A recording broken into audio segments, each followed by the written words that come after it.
Hey everybody, it's Justin Boone from Boone Cabinet Installations. And this is going to be a really quick, short video. Seen some people out there and they've cutting their baseboard, their base moldings, standing up. And in my experience, you never want to cut anything wider than 3 inches standing up.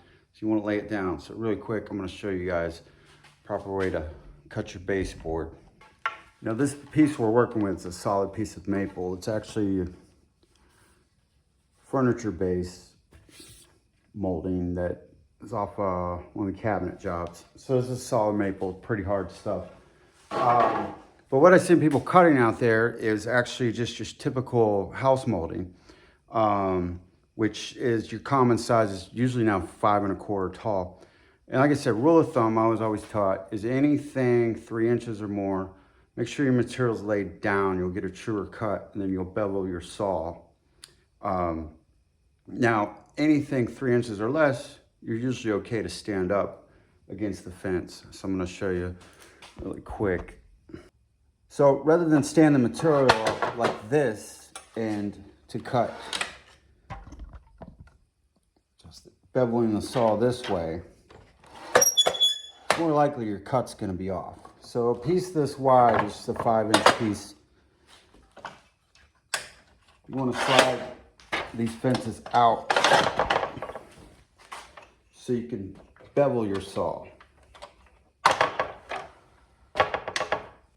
So you want to bevel the saw this way with a piece this wide. Your cut's going to come out a lot truer. Now, a hard piece of maple like this, you're going to shoot yourself in the foot if you don't have a nice sharp blade.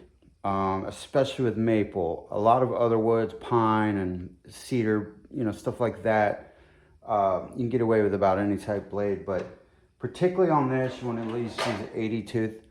Now, this video is particularly just pertaining to all base moldings or all moldings in general, because like I said, I've seen people standing it up like this, and it was pretty tall stuff, and you don't want to do that. So, that's pretty much it, but I also want to show you some really quick on these really hard woods like maple. Boards like this are really tough to cut through. So if you've had experience with trying to cut them like this, these wide boards, and even with a relatively sharp blade, you notice you have a lot of flex and burning going on in your blade. One thing you might want to do if you're not doing it is you need to pre-cut the piece. Yes, it means you have to cut twice for everything, but you're going to get a better result. So, just basically, as I said, you're going to take 2 swipes at it.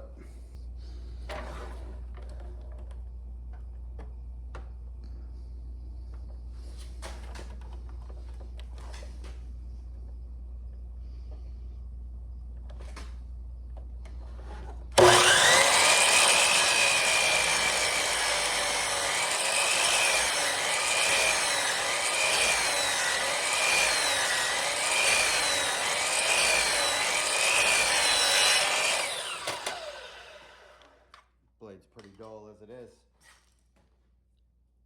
All right, now what I've done is I've hogged off most of the meat. So the second swipe, you're just gonna take about an 1/8 inch or a blade width off of your next cut. So it's a lot less flex on the blade and a lot less stress.